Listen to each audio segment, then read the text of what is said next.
Hello, and welcome to Pathfinder Wrath of the Righteous. So, in the last episode, it was a fairly long one, we completed the Grey Garrison, um, and now we are just about to leave the area after doing our mythic power ups. So, let's just have a quick look at these. So, I have had a little look at this before the start, so you're not watching me go through hours of indecision. So, first choice, we've got a few. I mean, these are just a bit of flavour, really. They don't really give you much of a boost. I'm going to choose a bit of fun just because it gives me a little bit extra protection if I need it. 3 times a day I can cast mirror image spell, which I think would be quite useful. There's a couple of others here. I don't know, none of them really felt like they fit. So we're going to go with that. Now, your first mythic ability, as you can see, there are many to choose from. So I'm going to pick on this one. I'm going to go Unrelenting Assault because it gives you +2 damage, +2 bonus on damage rolls and melee weapons up to a maximum of 10. So every time you hit, it increases. And obviously, as this is a frontline character, it's going to be hitting almost every turn. Well, hopefully every turn. I feel like the extra damage is going to be useful. Some of these other ones are good, but they have a multiplier based on your mythic level, so it seems a bit early to take them. So I'm not going to go through them all because I'm sure you've seen these before, and I've got to pick some of my other characters as well, but for now I'm going to go with Unrelenting Assault on this character. So we've done that one. So with Sealer, now she's my tank, and I really need her to be able to stand up as long as possible and take as many hits as possible. I'm going to go with Last Stand. So what this one does is if your HP drops low, you become unkillable for 2 rounds. You're immune to damage. So if she is taking the brunt of the attacks, then effectively I'm getting 2 turns of free hits where she's not taking any more damage, and I got a chance to either bring down some of the enemies before she falls or heal her back up. So I think that's very useful, particularly on this hard level where it's just they did half hit hard. So yeah, it keeps her doing a tanky job for a couple more rounds, which I feel like is invaluable. So I'm going to go with that one. Okay. Then we got Camellia. Now she is my buff bot, for want of a better phrase. She's doing a lot of buffing, so I'm going to choose enduring spells for this because it means that anything that lasts longer than an hour but shorter than 24 hours lasts 24 hours. So effectively, if I cast that, that's as good, but they're good till the next rest, and then I can cast them again. So effectively, they're permanent buffs. A bit later on, you get the chance to pick greater enduring spells, it seems, which then says anything longer than 5 minutes becomes 24 hours. So, effectively every buff that she provides is permanent, which just seems really useful. So that's what I'm going to go for her. So with Lan, so because I've made him the Sacred Huntmaster, I'm still not sure if this is going to work because I've not no cleric in my party. I think I'm going to go with Impossible Domains on this character, or certainly a couple, because there's, from what I've had a look at when I've been planning this character, there seems to be a couple of domains that are absolutely essential to have in your party, and I'm hoping by putting them on him, it means I don't have to sacrifice one of my other characters to bring in a cleric. So, I mean, this one here, from what I've read and what I can see, this guarded half thing, all friendly creatures in the area receive resistance bonus equal to your wisdom modifier on all saving throws and bonus on attack rolls while in the warded area. Now I know this is like a fixed area, but surely on like big boss fights or whatever, that is going to be critical to, you know, giving you a chance to hit and to try and keep yourselves alive. So I felt that is a very important one to me. What other ones have I got? So I don't need to do animal because he's already got a pet. Madness looks very good.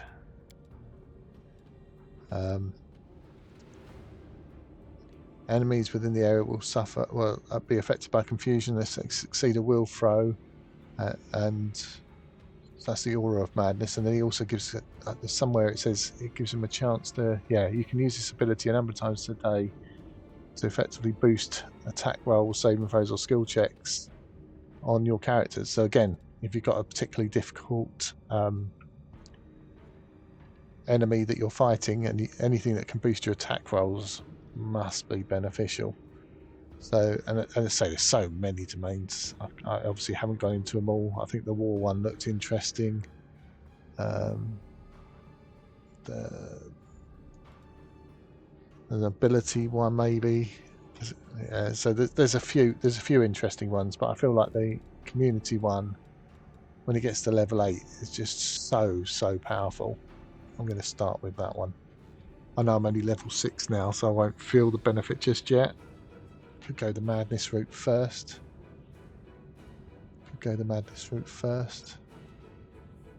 What did I write down? Sorry, just bear with me a second. Is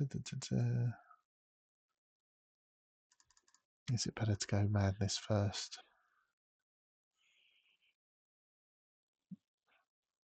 No, I'm going to stick with that. I'm going to go community and then madness. It also gets calming touch, which gives you an extra heal and can remove fatigue, shaken, and sicken conditions. So again, can't really complain at that. That's an extra bonus that I haven't got currently. So, well, I've got the fatigued, I think, on Sealer, but yeah, so I'm going to take that, obviously. On the brown fur, I mean, his biggest restriction is he doesn't have enough cast currently to be as useful as he could be. So chucking in abundant casting there just to give him more. That'll give him more haste, more greases, more, yeah, just more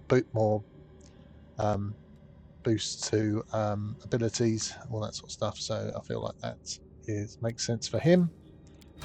And there, he's a bit more tricky. I particularly find his ability not to be staggered at the start quite frustrating, and he can't move into position. And he's quite often his first go is thrown away. Also, he's obviously quite weak and doesn't have a lot of AC. So I'm going to go for a second mystery here on him and nature, because I think at level 7 then I can get him a dog, which will then move him around into position on the battlefield better and obviously give him extra protection.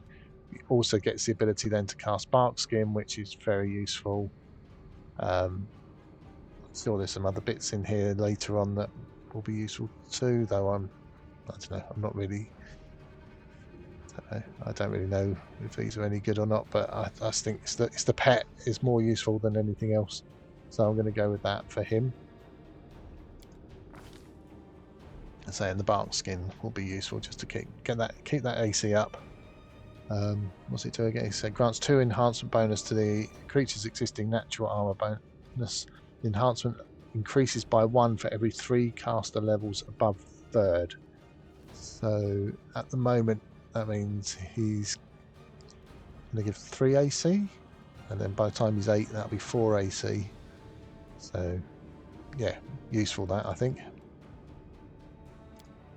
Okay, so that's our choices out of the way. Hopefully I didn't take too long over that. Yeah, we'll head off out of here. Let us be off. Check if I missed anything. Don't know where I missed them from, but I obviously did. Quite a few of them. Everything else is worthless. Right, okay, leave.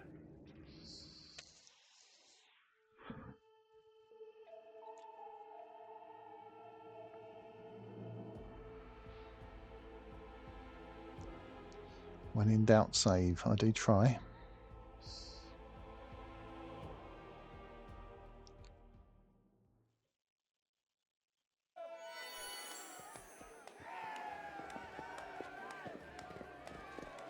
Oh, party going on. Make way. Warrior Queen coming through with a round for the heroes. Whoa, the heart is packed. And you considered nixing this little shindig, Beth? I did consider it, and I am still considering it. It hasn't even been a week since the last demon was booted out of Canabras. And we really should be in a period of mourning for all the city's fallen. But the people deserve to celebrate.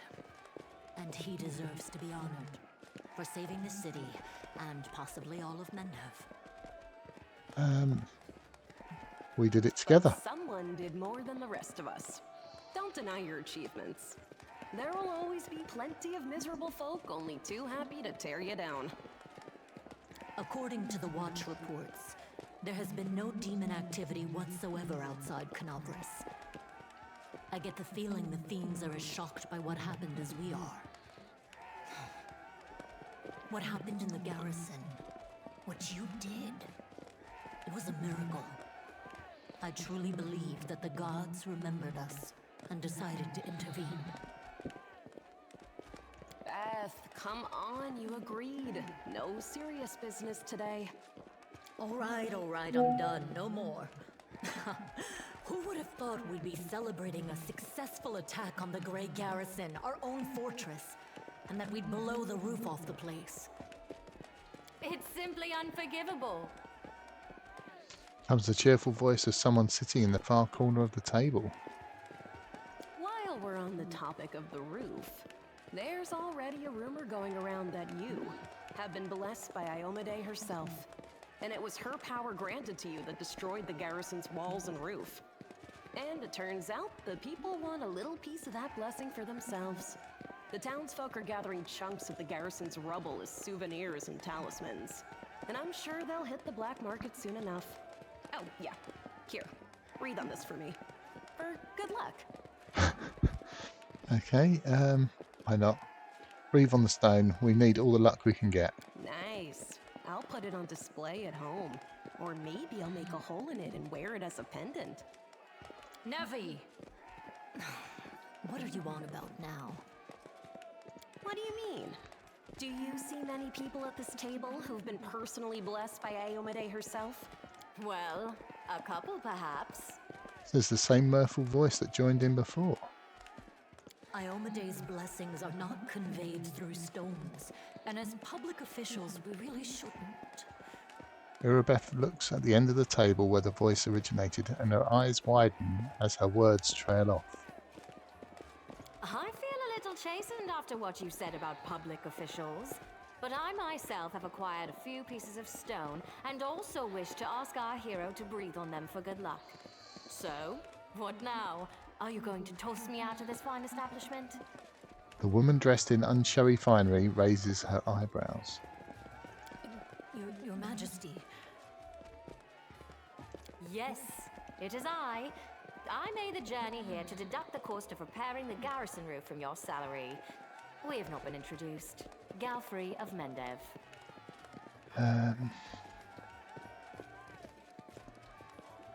Guess this one. I didn't expect to see the Queen at our table. I was most keen to see the savior of Canabras with my own eyes. Why not come share your table in a cozy tavern? Your Majesty, we were just... I'll have them arrange... Calm yourself, Commander. I deliberately came here without any fanfare because I did not wish to draw attention away from our honored hero here. My personal guard and the force I brought with me are standing watch outside the city. I ordered all your sentries to stand down. They also deserve a break. Every person who tirelessly fought to save Canabras will enjoy themselves today. and my reinforcements will ensure peace and order. We're here celebrating while the demons might be planning their next campaign. Oh, I do not doubt that, even for a moment. But we will not give them another chance to catch us off our guard. It is time to turn back the tide. Your Majesty, my dear cousin. Count, I admit I was surprised to learn that you valiantly joined the ranks of the city's defenders. Pleasantly surprised. I live to please you, my queen. My first thought when Discari cruelly robbed us of noble Tarendalev and half of Canabris' Crusaders in one fell swoop was of you, my queen, and of how these events would weigh heavily on you. No one could have foreseen the demon attack, and we have so successfully held the defense here for 4 heroic crusades. I'm going to drown him in the nearest well this very night. I value your dedication and your eloquence. I hope you will continue to aid our soldiers. Not a chance. You know that I am not made for the front lines. Excellent bash, but alas, I really must go. Important matters to be getting on with. A new shipment of wine from Kionin and 3 beautiful creatures of the same provenance. But I will most assuredly come to say my farewells before your army departs on its campaign, which, wherever it may lead you, will undoubtedly be crowned with victory. I shall hold you to that, Count. And now allow me to devote some time to the hero of the evening. I did not come here solely to give you this chance to celebrate, but all serious discussions and official announcements can wait until tomorrow. I have big plans for all of you. Especially for you. But I want to keep you in suspense for a little while longer, so I shan't say another word. Let us mark this victory. My first toast is to you, the hero of Canabris. Now, what are we drinking?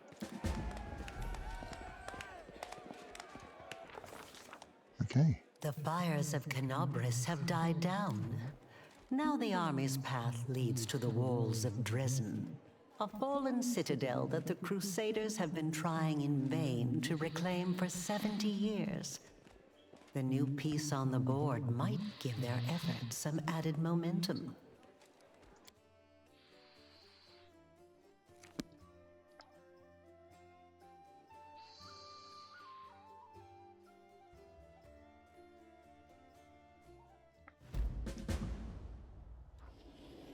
Okay, that's a couple of things completed.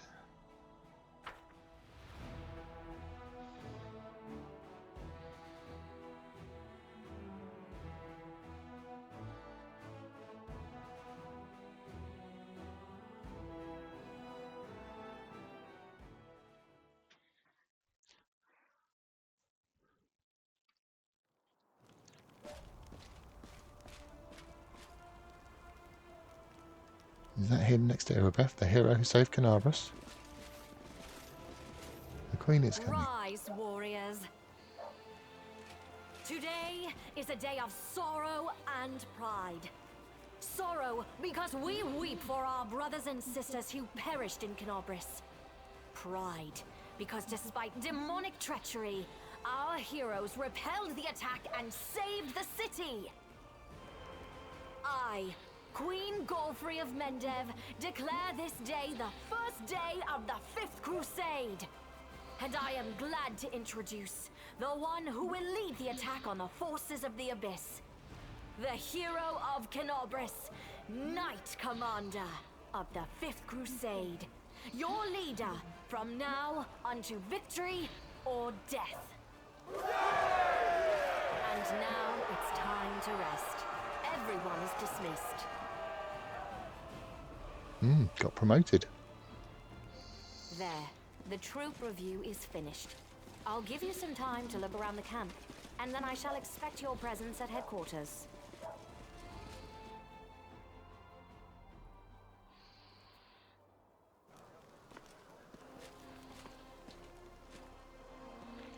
Commander, please allow me to join you while you inspect our encampment. Okay, so we've got to look around. So, what have we got here? A few extra missions, quests.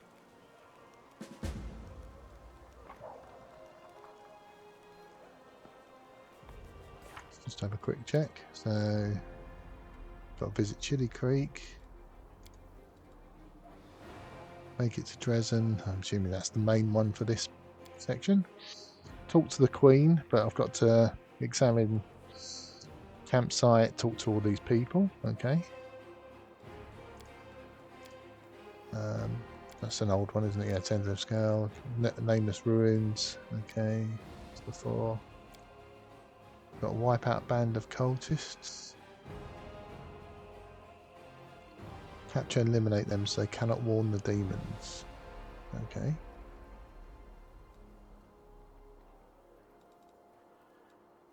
Talk to the storyteller and turn her scabbard. Right, okay, fine.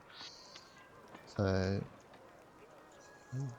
I can't talk to her yet, so I'll have to return her scabbard later then, I guess. Storyteller I can talk to. The old elf smiles when he hears your footsteps. Allow me to congratulate you on your victory and on acquiring mythical powers capable of casting down the strongest demons. Take a look at the page I got from the Grey Garrison. Storyteller carefully takes the page from your hands. His fingers touch the ancient letters gently, examine them lightly, following their lines. I see. Myself. Young, energetic, able to see. Oh gods, have I found the key to my past? Finally, I will find out what my own mind has been hiding from me. The elf's expression becomes withdrawn. The wrinkles on his face soften. Thank you, Andre, and please follow me to my story. Let us embark on this journey together. Storyteller inhales sharply a few times and begins his story. They are leaving. People of Kylian faced the coming Earthfall and admitted that they were incapable of handling this disaster. Proud rulers, artful crafters, brave warriors, wise mages and skilled healers, all of them hurried to the gates of Soverian, looking around fearfully. A clean, safe world is waiting for them there. My people decided not to fight for Golarion. I am ashamed, and I am sorry for them. Their hearts wavered in the face of the catastrophe, but my will is strong. I am staying. My kinfolk are looking at me angrily. How dare I diminish their decisions with my recklessness? My choice makes them cowards, traitors of their own home. One of them, my former mentor, looked at me bitterly. He hands me a neat notebook with a tree bark cover. In case you change your mind. With a heavy sigh, he returns to the line of those departing. Forgive me, brothers and sisters. I watched the gates of Stone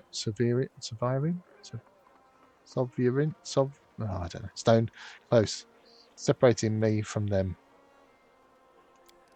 It is time for me to go too. I open my master's notebook.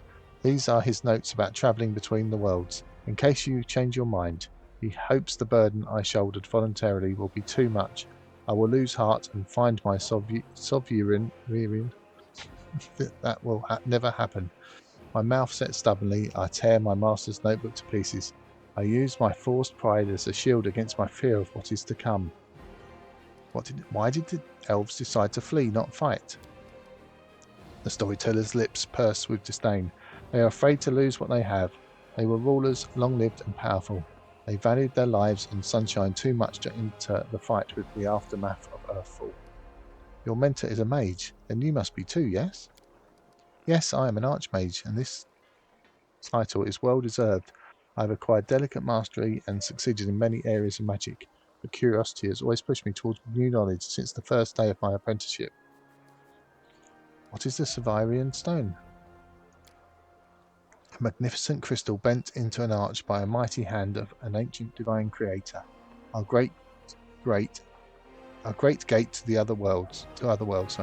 It breathes power. It dreams of eternity. Why are you angry at your fellow elves? I spent many hundreds of years in Kylian. I have always admired the way my kinfolk cared for all the forests. That was our home. But the rest of the world seemed to mean nothing to them. But I love Golarion. All its places, all the forms it manifests in. I travelled widely and then came home and told my kinfolk about my travels. But they weren't interested. They only cared about Kylian.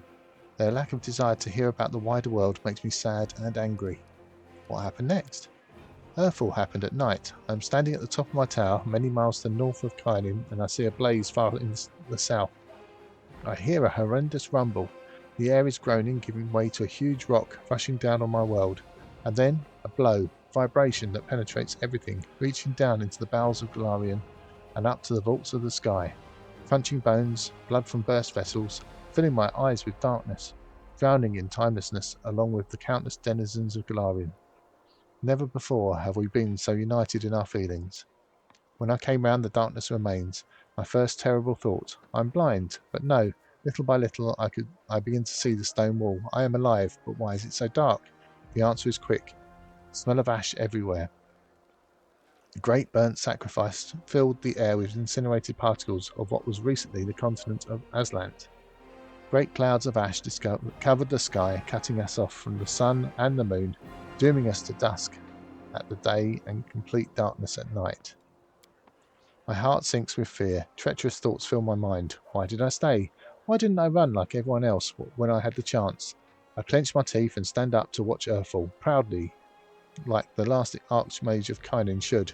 Will my world really perish like this? Will I perish? No, that will never happen. I am still alive, and I can fight Earthfall and the darkness, not run from it in blind panic like my kinfolk and my cowardly teacher. But what can I do? I will not stop the disaster. I'll hardly be able to save empires from their destruction. What can I do? I am but one Archmage, powerful and weak at the same time. It is Earthfall. A disaster of untold proportions. An unborn planet dropped on Golarion by blind fate or someone's evil will. A blow so strong that the continent of Aslant is destroyed within moments, turned to ash, wiped off the face of Golarion. In this burnt sacrifice, clouds of ash and dust are born, stealing our sun. Without the warmth of our star, the air cools, the soil is barren, dark creatures crawl out of their lairs to rule, and the most frightening thing, without the sun, all hope dies in the heart. This is the age of darkness. What was that tower you mentioned? It's my retreat to the north of Kynin, my home away from home, my observatory. From its top I watched the stars and, when they were correctly aligned, the other worlds as well. Here in the northern wastelands, I found the highest mountain and built a tower on top of it. On clear days I could see the mist of the lakes. On clear days I could see the mist over the lake of mists and veils in the east. That's how high I was. What are you going to do next? I don't know. I need to think. My opponent, Earthfall, is much stronger than me. Without noticing, the storyteller raises his voice to a shout. It is merciless. It does not simply destroy life, it kills an era, ending the greatness of Golarian civilizations. They will sink into oblivion, be forgotten, as if they never existed. Need to think. The elf suddenly winces and is silent for a few moments as he calms his heavy breathing. Forgive me, I shouldn't have raised my voice. This story was much harder than many before it, most likely because I played the main role in it. It's so strange to see myself feel the emotions tearing me up inside, those that I felt a long time ago, and not remember them. It's like I split. I became both the storyteller and the main character. Too bad the story ended at that moment. Please, if you find other pages covered with ancient elven writings on your travels, bring them to me. I might be able to shed some light on my past, and we will find out how my story ended, and perhaps even why I forgot it. Tell me about Earthfall. Haven't I already done that? Yeah. Oh, so I've done that bit already. I don't know why it repeated itself. Okay.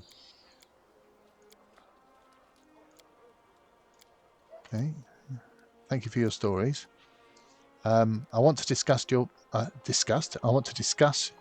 with you. The storyteller face grows gloomy. He thumbs through the pieces of paper. My lost memories. These pages pave the road to them. What stories are you interested in? Okay, so it's just a repeat as well. Have you decided to join the crusade?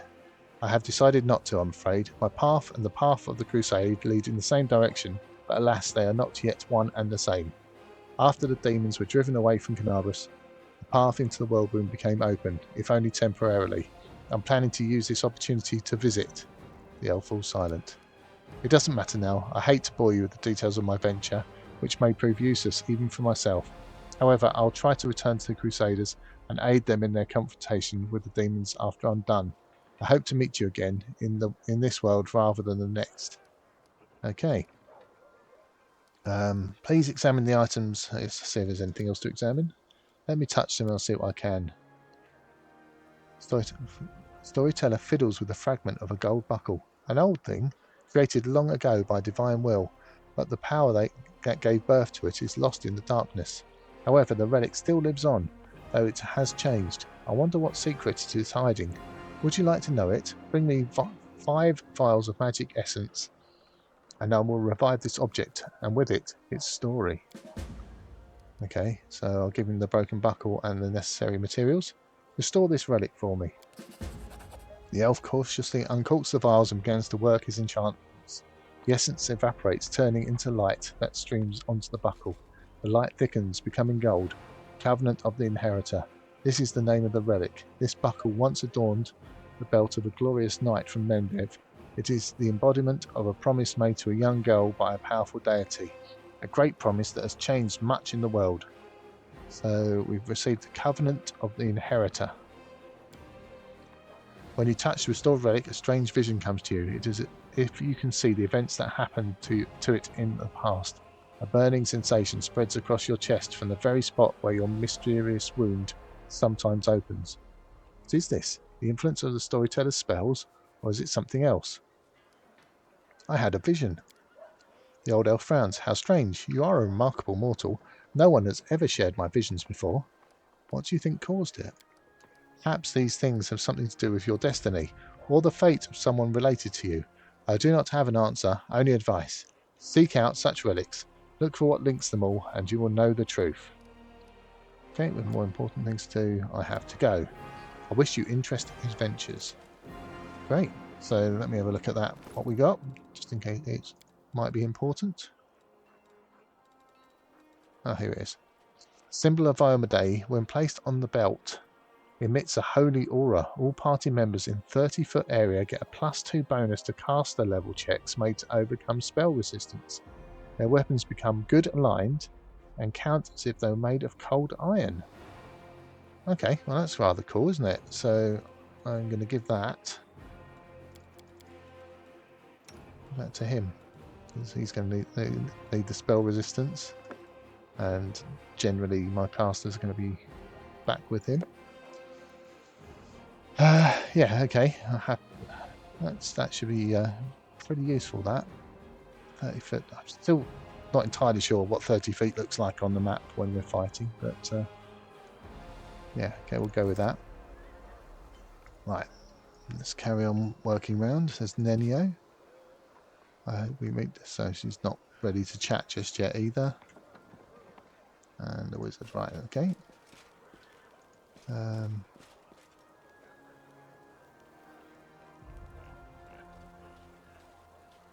That's kind of tense later.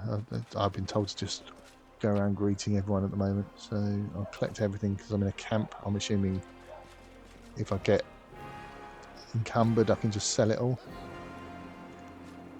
Okay, doesn't seem to be much up here.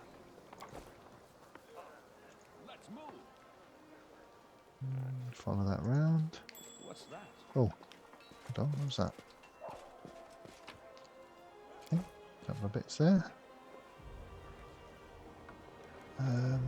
Okay, let's come back down here.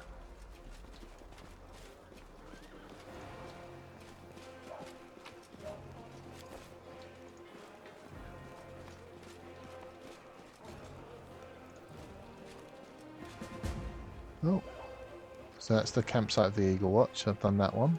There's Ember there. I can chat to Ember. No, I can't. Okay. We'll keep going round. I've done this area.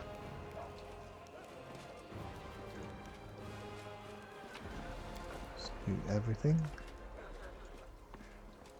Oh, there's more up there.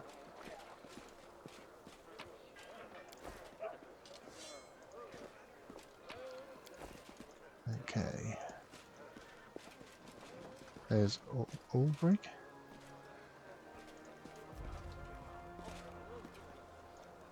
Follow me. There's Lan.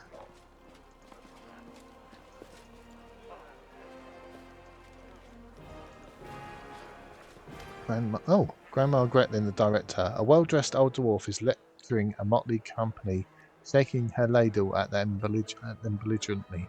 Noticing you, she flings up her hands. Good afternoon, you commanderness. Do you remember us? We're the crew from the next door theatre company that's the one you saved in Canabras back when you weren't your commanderness yet. As you can see, we've come on the campaign with you. We signed up to clean pots and mend the soldiers' clothes. Keeping up a theatre is expensive, so we all have to take side jobs. But we don't stop what we're doing. We're going to put on a play about your legendary feats. Of course, the crowd scenes are difficult. We can't find the people to play the hordes of demons, and we decided against using a ritual to summon real demons. Luckily, we have a master, Kem. He invented a way to solve this problem using sound. We caught a pig and some piglets who ran away from a burned-out village. The glum and husky half-orc mumbles softly. We put the piglets in a box and scare them a little, and the sound they make is like an approaching demon horde. Excellent. But the most important question is, of course, choosing the lead actor who will play the great Knight Commander. We had a right barney over it, breaking a number of lances as well as a shovel, a rolling pin, and a set of back scratchers. But we just couldn't decide no matter what. Maybe you can help us. We have 2 candidates that are most suited to the role. One will have the honour of conveying your heroism upon the stage, Commander. I'm to be played by a gnome? Not a gnome, 2 gnomes. Rubbledum and Harryfant are twins. One of them sits on the other's shoulders and puts on a long coat so they can play tall characters. They switch places every so often so each gets their moment of fame. And that way they each only have to learn half of the script. A Cyclops actor? He's completely tame, believe me. Has a few issues with articulation, but what a powerful physique. We'll make him a nice costume, wash him up, brush his hair. Truth be told, in our show, you mainly just make short, heroic exclamations at the fateful moment. Like, onward, or we'll never give up, or my heart burns with courage. Lambkin can definitely handle the script. Don't you have any other actors who even vaguely resemble me? We are a small and poorly funded theatre, and we only have a few actors, but they are all so talented, one of a kind. I've chosen the ones that are best fit for your role. Trust my vision. I have more than a few successful plays under my belt. Alright, I've made my decision. The entire crew looks at you, holding their breath. Let's go with the Cyclops. I will be played by Lambkin the Cyclops. Wonderful. Sorry we took you away from all the important things heroes and commanders do. We're off to rehearsal. I mean, first we'll wash some pots, then we're off to rehearsal. Let's go, you lazy lumps. Don't embarrass old grandma now. I'm sure that'll be very entertaining. What have we got up here? Anything? March on. Sailor. The group of soldiers is talking loudly, laughing joyfully, and passing around a flask. So, picture this. My sword is by the fire. There's 2 goblins about to snatch it. 3 more are digging through my tent. And I'm sat in the bushes wearing just my mail shirt, wondering what the blast to do. An old mercenary taught me about the mail shirt. You can't sleep in armour, but it's not so bad in mail, once you get used to it. Too bad no one told me not to go into the bushes without my sword. So what did you do?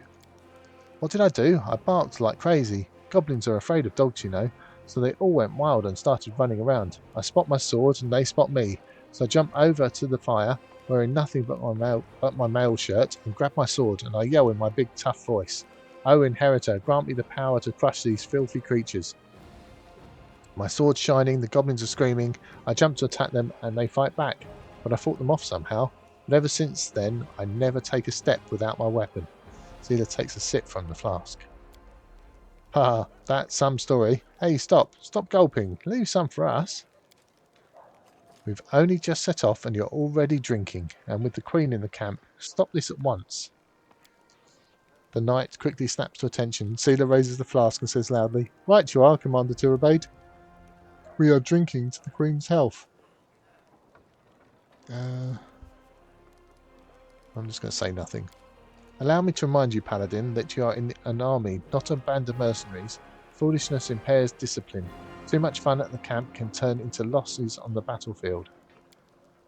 With all due respect, Commander Tirabade, I answer to the Knight Commander, not to you. The fact that we're fighting together doesn't give you the right to discipline me like a sergeant disciplines a recruit. Okay, there's a little bit of contention there. Oh, let me pick that up. Oh, it found recruits from Nerosian. Okay, anything in this one? Ah, what's this? May Canabras be damned. I spit on the streets of Canabras. I spit on the granite walls and the stained glass windows. Oh, someone's got a bit of a problem with Canabras. Okay, I'll pick that up. Interesting. So not everyone is a fan. I'm not going to read that whole thing. I don't know if it's important. I don't think it is. Okay, we go around here.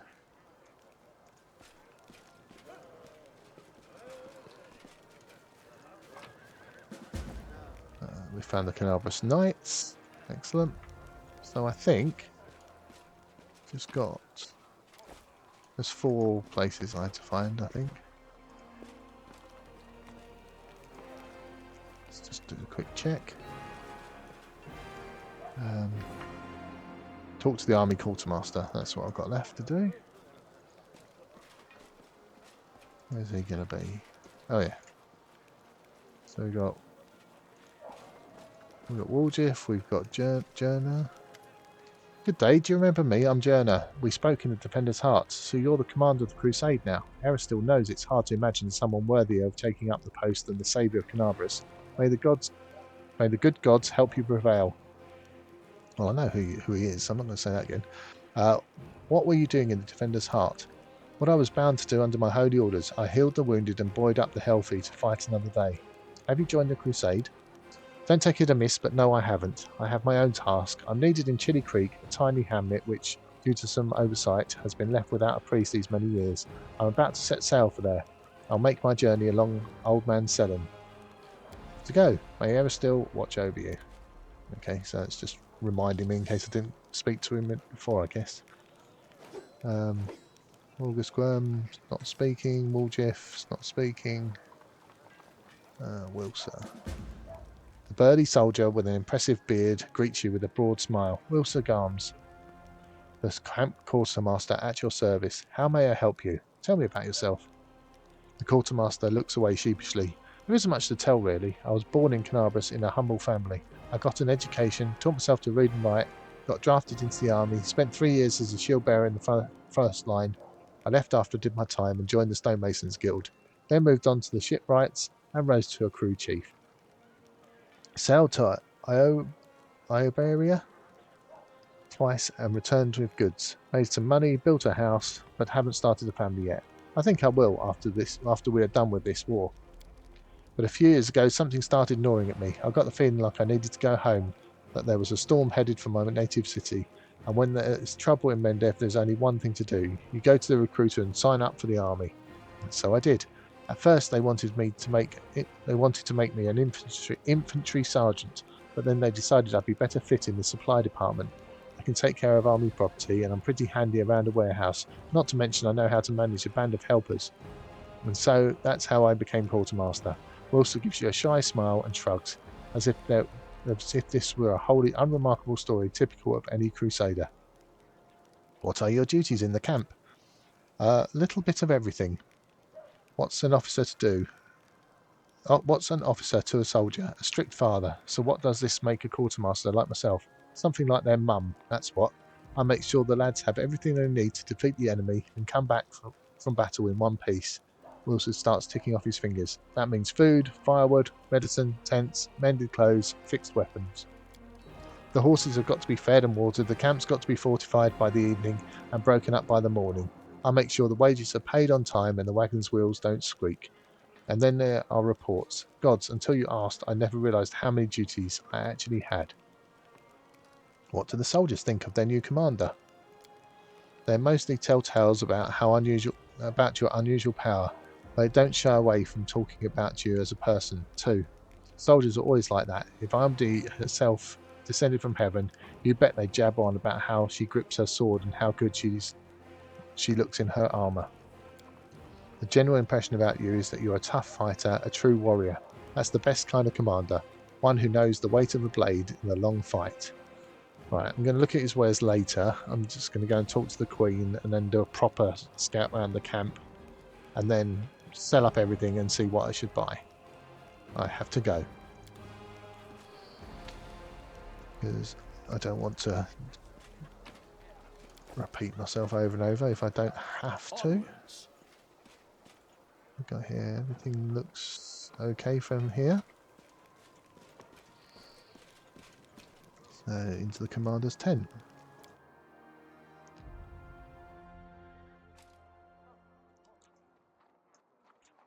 Let's just pick up everything.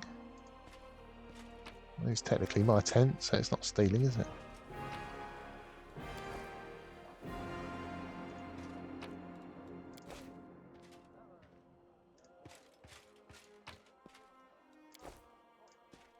Oh yes, that's my little...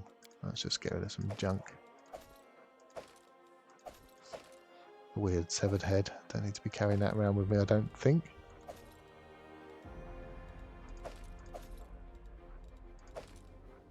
Okay, just got rid of a few bits of junk that I don't think will sell automatically. But who knows if you need it or not. Right, okay, so we're back here. Got Sose, Nura, and Leah. Oh my goodness, these names. Lieta and Queen Galfrey. Let's talk to Queen Galfrey. Queen greets you with a stare. She has dropped the pompous air from which she just announced the 5th Crusade. The face of the ruler of Mendev appears calm and thoughtful. She has made her move and now waits her opponent's reply. Commander, I'm satisfied with the troop review, but I do not expect they will be sufficient for the task. You will have to prove yourself a shrewd leader and hire the necessary troops with the provided funds. I have chosen a target for your campaign, and that target is Dresden, our lost outpost within the World Wound. The Sword of Valor was kept there, a banner that was once carried by Iomade herself. Our greatest relic was lost when the city fell. I should make one thing clear from the start. The Sword of Valor is no mere symbol, but a powerful weapon against demons. The holiness of the banner weakens them and robs them of one of their most dangerous abilities, teleportation. A forced march to Dresden awaits you. The Sword of Valor is kept somewhere within the Citadel. The demons probably think it's a hunting trophy. Its recovery is just as important as retaking the city itself. I hope the task is clear. I'm sending 2 specialists to help you, along with the soldiers. A historian, Nura Denduar, and a cleric, Soziel Bainik. Okay, the Queen nods to the human man and the young halfling woman standing next to her. One of the famous inquisitors of the Church of Iomade also wants to talk to you. The Honorable Leota, whom everyone calls Hawkblade. I do not wish to keep you, Commander. The matter I must discuss with you is extremely important, but it is not directly related to the Crusade. You no doubt wish to meet your new comrades and speak with Her Majesty. Therefore, I shall leave you now, but I ask that you seek me out in the camp at your earliest convenience. Hi! Listen, it's amazing here. It's like I'm in a ballad. There's knights in shining armor, deadly dangers, glorious feats. We are going to show those demons! I'm so tired of sitting in a library reading books about history. It's time I took part in it! Oh wow, she's not going to be annoying at all, is she? I'm glad to help our cause, Commander. If you have some time later, I'd like to speak with you further. You'll have plenty of time to talk. You're the Knight Commander's people now, his trusted advisors and companions. Now then, will you please leave us? Irabeth, you can go too. Okay, when we met at Defender's Heart, I never imagined you'd make me the commander of a new crusade. Some actions may be deemed bold, or even extreme, and beyond those, there are some you might call the Queen's last resort. I am not a simple monarch. I am at war with the Abyss, a war which has lasted over 100 years. I cannot allow myself the luxury of caution. In you, I see a chance, and I am willing to stake everything on it. However, you cannot blame me for putting you in charge of the Crusade. I only formalized what had already happened in the hearts and minds of many. People spoke of the power that descended upon you and helped you save the Wardstones from corruption and total destruction. Word of this feat quickly spread far beyond the borders of Mendev. There was no other person who could better fit the role of Knight Commander of the Fifth Crusade. I have some questions about my mission to retake Dresden. Of course, I shall answer. How did the demons manage to conquer Dresden? That's a good question. Its walls were built by dwarf craftsmen, and the power of the Sword of Valor protected the city. Alas, where raging hordes failed, a single lying tongue was all they needed to succeed. The demoness Minago convinced a young and ambitious crusader named Staunton Vane that the banner belonged on the battlefield. He went on a daring and unapproved raid, and the banner ended up in the enemy's hands. The city fell soon after. Ever since then, for 7 decades, it has served as a citadel for the forces of the Abyss. Staunton Vane, I saw him at the Grey Garrison. He defected to the demon side. Oh, really? I wasn't informed of this. After Dresden fell because of Staunton, he was nearly sentenced to death. He deserved it. In wartime, men are hanged for far less. But you have no idea what a terrible sight it is. A raging crowd of Crusaders baying for blood. Never have my fighters looked so much like the demons we are fighting. I commuted Staunton's sentence and stripped him of his rank. Not just for him, but for my army and my country. We are not Hell Knights. We do not maintain discipline with public executions. It was a tough choice, I understand. Thank you for your support. The longer you live, the more things you do, and the more criticism you endure. Today, many blame me for all manner of reasons, and few try to understand my actions. Your words warm my soul. Oh, aren't I nice? What forces are at my disposal? Everyone we saw today at the parade. First among them, the Eagle Watch, who remain a powerful force thanks to Irabeth's resourcefulness. Also marching with you are several minor knightly orders, as the minor volunteer units like to be called.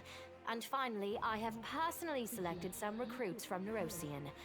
They have little in the way of battle experience, but great determination and a thirst to prove themselves. I've always thought that an army benefits from at least one such unit. These forces, as I said, are not enough for a march on Dresden. You will have to hire additional troops with the funds that have been provided to you. But for a brave commander, and I hope you are one, that is just the beginning. If you retake Dresden, recover the holy power of the Sword of Valor, and gain a foothold in the region, then new armies will join under your banner. The Fifth Crusade is only beginning. Many battles and victories lie ahead. It's been decades and no one has managed to retake the city. Why do you think we're different? We have a chance now that we haven't seen in decades. But it's more than that. You created this chance for us by foiling the demon's plans in Canabris. The army who attacked the city came straight from Dresden. Demon hordes from the Abyss are usually encamped there, but many of them perished on the streets of Canabris. We must attack swiftly before they can restore their forces. When the city is free and the Sword of Valor appears before our soldiers, they won't be sending in any more reinforcements. Demons cannot teleport into an area protected by the banner of the goddess. What about long-term goals? Do you know how to get rid of the world wound forever? Now you are talking like a real knight commander. However, answering your question is not easy. To win this war, we must bar the demon's way. There are a few planar rifts leading to the Abyss across the territory we call the World Wound. The best specialists we could find have tried to close them on separate occasions, with no success, as you may have guessed. The World Wound is more than just a chain of portals to the Abyss. We do not understand its nature yet. The methods of rift closure known to magical science simply do not work here. However, we have a hypothesis, and a rather well-grounded one, that we must begin at the source of the problem, the place where the World Wound was opened. The main rift lies through the city of Iz, and the Threshold Fortress, deep in the former lands of Socorus. We have never managed to fight our way so far and gain a foothold to allow the mages to explore the origins of the World Wound. So, the next step, after you succeed in Dresden, is an offensive push deeper into the World Wound, with the aim of reaching Threshold. The very threshold of the Abyss. I have no more questions. Wonderful. Do you know that the souls of angels from heaven are confined in the Wardstone? I had guessed as much. Many angels fought alongside us in the First Crusade. Heaven was unable to mobilize its full might to aid us, but individual celestials volunteered to fight for our cause. Then one day, they all vanished, saying that they were setting off on an important mission. Not long after, Iomede's herald erected the first wardstone in Canobris, and then the others in cities across Mendev. Even back then, I had nagging doubts, but my faith in Iomede easily assuaged them. It is for us to serve the goddess after all, not to question her works. Nevertheless, I am pleased that you solved the mystery of the wardstone in Canobris, and were able to save this gift of Iomede. It was a deed worthy of a knight commander of the Fifth Crusade. The Queen subtly inclines her head in solemn acknowledgement of your service. You should know I received an unusual gift in the caves beneath Canabris. In a vision, I saw the death of an angel called Lariel. Somehow, he was able to grant me the ability to reveal the light of heaven. Lariel. I knew him. He disappeared shortly before the World Wound grew, and Dresden fell into the enemy's hands. In the chaos, we had more important concerns than investigating the fate of a single angel. Even one so righteous and beloved as Lariel. And afterward, matters took a turn for the worse. The angels left us to go on this special mission. It is so strange to hear the names I used to hear when I was young, like getting a message from the past. It is sad news, but it brings me back to the times when we strongly believed in our victory, and we rushed headlong toward it without fear. Could it be that such times have come again?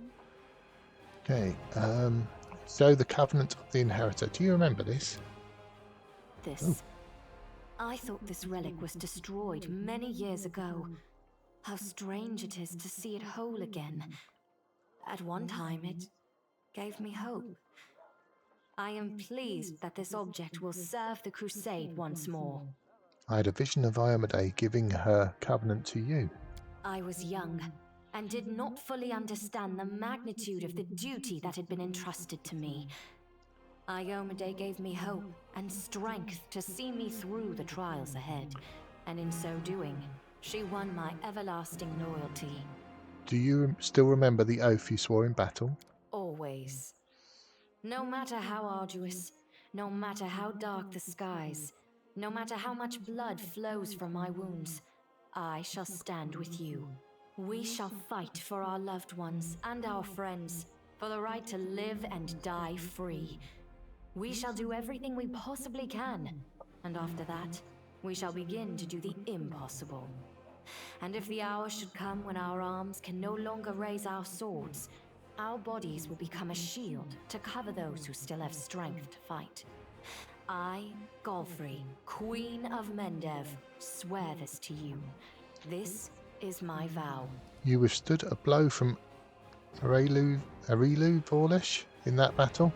I would proudly declare that to be true, and say that even Arilu Vorlish could not kill me on her first attempt. But to do so would be boasting. I was protected by my goddess. However, I was glad to see that, no matter how great the betrayer of humanity's power, it is nothing as compared to Iomede's might. I don't want to give it back just yet because it's got some good benefits. So I'm going to say, I would like to keep wearing this relic. Then so you shall. What matters is that the Covenant of the Inheritor has been recovered. Perhaps it should be in your hands now, because you have greater need of it. But should you ever feel that you no longer need this relic, I ask that you give it to me. I would be delighted to touch it again. Okay, so I can give it to her later. That seems to work. And what are you going to do? Overlook lurking a spot of insubordination just at the moment. However, I shall answer you. I shall prepare the defenses at Nerosian and all the other border cities and plan the future of the Fifth Crusade. Does that satisfy your curiosity, Knight Commander? Okay, so I only have the one option. My queen, I'd ask you to remain with us. The Dresden campaign is the hope of the Crusade, and the blessing of Iomedae that you carry may be decisive in this battle. What is this I hear? A polite attempt to appeal to the conscience of an old sovereign? I don't know if you realize what you're suggesting. If our enemies in the depths of the wound were to discover that I was with your army, they would immediately send their most vicious demons to attack. They would stop at nothing to be rid of me, and thereby sow chaos across Mendev. But you are right. I shouldn't be sitting it out in the rear. I am a warrior queen, and a queen of warriors. Yet my fighters have forgotten what I look like. Fine. I shall join the crusade, but on my own terms. First, I shall assemble my entourage and lead the parade out of the camp. I shall catch up with you later, along with a few hand-picked bodyguards. We'll change our armor, and I'll become a knight of a minor order and join the troops incognito. Until we approach Dresden, no one should know I am among you. But before we storm the city, I shall show myself to the troops and join the battle. Let it be a surprise for the demons. I hope you won't complain of my company on the road, Commander, since you were the one who insisted upon it. Do you have any other questions? The task is clear. Splendid. Ah, yes. We have one final matter to attend to. It should be rather enjoyable. Count, there you are. You received my instruction? I did, though I did not have time to read the thing before I was dragged before your majesty. In truth, I was readying myself to depart. No matter. I trust you will forgive your sovereign for the rather brusque summons, especially when you learn what prompted it. As you are aware, he has recently been appointed my Knight Commander of the Fifth Crusade.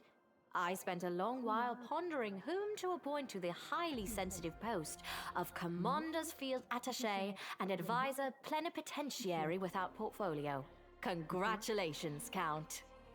It is a great honor, I suppose.